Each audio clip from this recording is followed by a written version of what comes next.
You're listening to Mentoring Developers.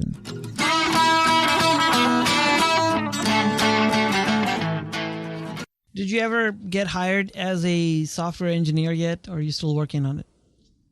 Yeah, so I started with an IT consulting firm in January, and it's a great firm, and they are interested in my business background. So there's what's neat, or what I feel like I'm very appreciative for, is that there's consideration for, like, they want to give me practice as a programmer, but then I also have my business background that really lends itself to some BA work. And so there's some smaller projects that I can do BA work and bring value to the business, but then they also give me opportunities to do development work.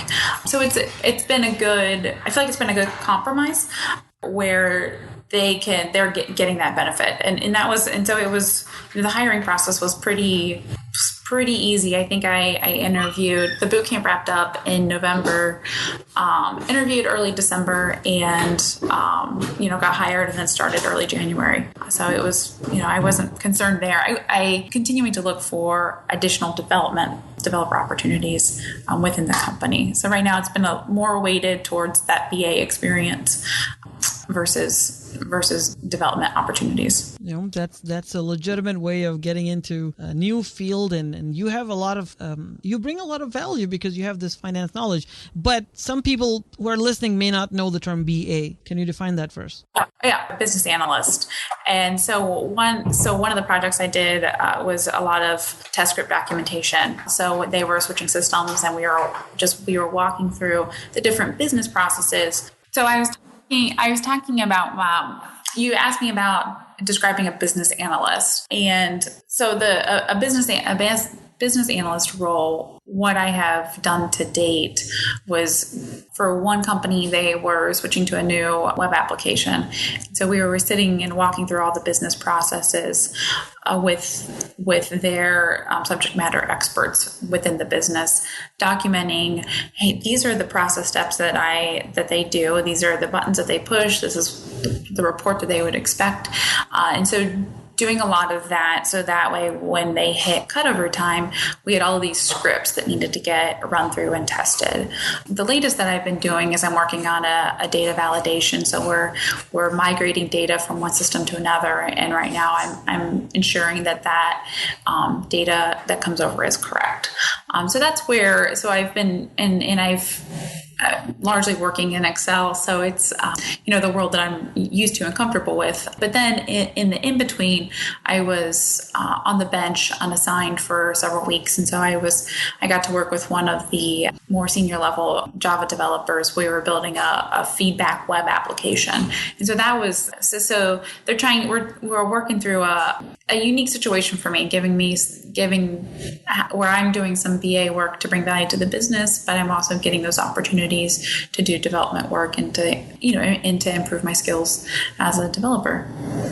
That's good. I think that what you're doing is the right thing, and sticking in there, staying within the game, right? If you stay there and you don't give up because you're getting to do things that are not ideal for you, but you're in an environment where eventually you know that you will slowly have these opportunities. I think it's a great idea.